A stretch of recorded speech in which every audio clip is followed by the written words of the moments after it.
Hello bachcho, let's do this question. The question says, for a free body diagram shown in the figure, the four forces are applied in the x and y directions. What additional force must be applied and at what angle with positive x-axis so the net acceleration of body is zero? Question में हमें एक body दी है, एक diagram है जिसमें four forces apply हो रहे हैं.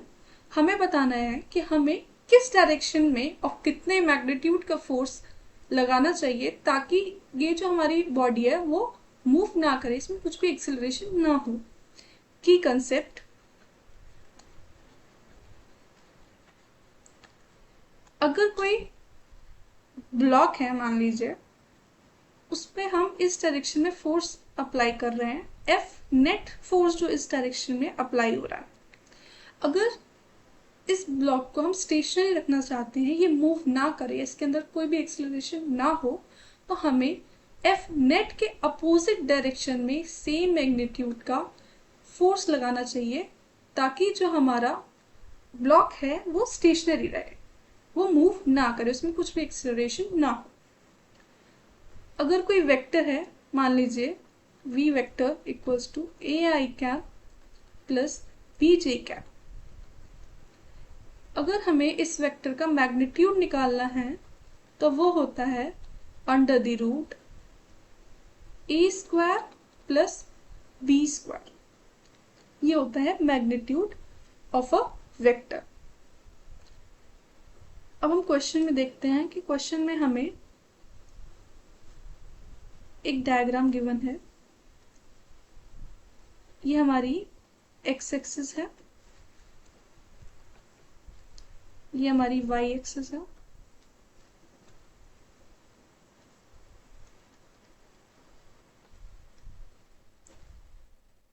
इस डायरेक्शन में 7 न्यूटन का फोर्स अप्लाई हो रहा है, इस डायरेक्शन में 5 न्यूटन,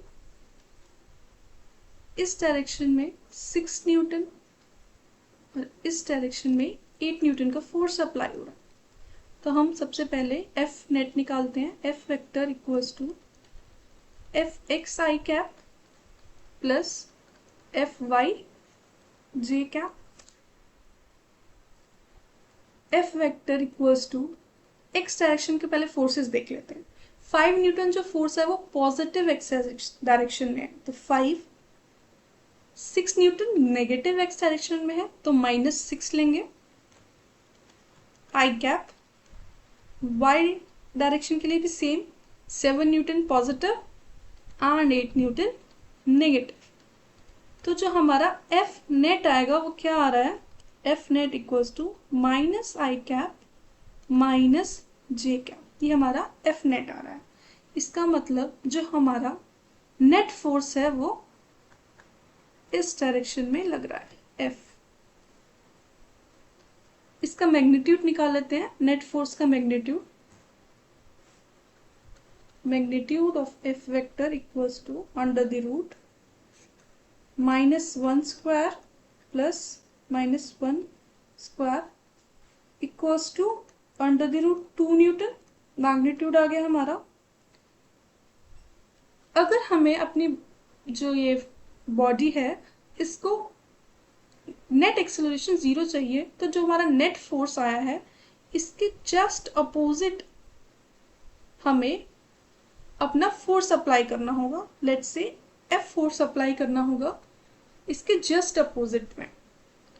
उसका मैग्नीट्यूड क्या होगा, जो मैग्नीट्यूड हमारा एफ नेट का है मतलब कि अंडर रूट 2 न्यूटन होगा. अब हम एंगल निकाल लेते हैं. एंगल क्या होगा, हमें एंगल निकालना है तो tan theta equals to F X by F Y by F X. ये जो है ये एक्स एक्सिस पे मान लेते हैं थीटा एंगल बना रहा है, यही हम निकाल रहे हैं. एफ वाई क्या है 1, एफ एक्स क्या है 1 equals to 1. tan theta equals to 1, theta equals to tan inverse 1. tan inverse 1 is 45 degree, तो थीटा हमारा आ जाएगा 45 डिग्री। एंगल हमारा बनाएगा, जो फोर्स हमें अप्लाई करनी चाहिए वो, उसका मैग्नीट्यूड होगा √2 न्यूटन, और पॉजिटिव एक्स एक्सिस का वो बनाएगा 45 डिग्री। तो हमारा option A is correct. The final answer is option A. Hope you understood it well. Best of luck.